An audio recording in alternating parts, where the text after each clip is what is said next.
When I think of unique enemy AI in games, a few come to mind. Shadow of Mordor for their Nemesis system, Alien Isolation for its adaptive AI, and Metal Gear Solid for its adaptive environment. Now, while all these are impressive, what do you do if you're a solo or an indie developer who does not have the time or resources to produce an AI system like that? So I kind of wanted to discuss some simple ways to improve enemy AI in our small little games. I really want to hear your opinion on number 3. So make sure you leave a comment and tell me what you think, but let's dive right in. Number 1 is consistency. Each AI should feel predictable. Clear signaling minimizes randomness. Audio visual cues are a great way to alert the player that something is about to happen. I know what you're thinking. Doesn't too much predictability result in boring gameplay? And yes, that's true, but the complexity shouldn't come from trying to guess what the enemy AI is about to do. The complexity should stem from the various combinations of enemies that you can have in your game. So, one simple thing to do: make your AI predictable, make it consistent, make it readable, so your players can actually feel satisfied when they learn your game, right? Another thing you can do, add some intelligence, right? Add some emotional states for your enemy AI, such as scared, angry, surprised, curious. The list goes on, right?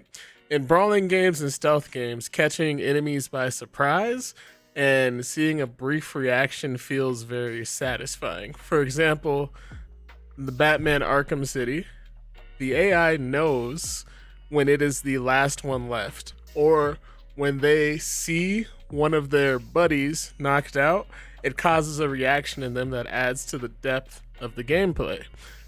So it just makes the game feel like it's not just waiting for you to do something.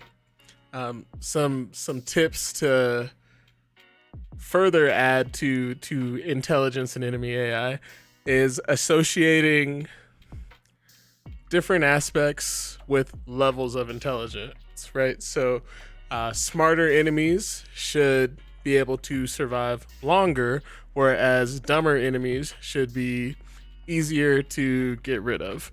A perfect example of this in God of War, there's enemies that sprint directly at you and they want the smoke and you can give it to them, but there's also enemies that literally, when you run towards them, they cower and run away in fear.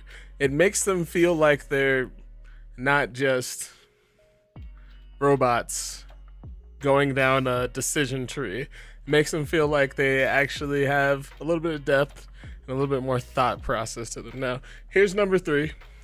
This is the one that I really want your opinions on. Recognize when the challenge is over. Does the challenge always have to be getting behind the enemy? Or, sorry, does the challenge always have to be getting the health bar down to 0?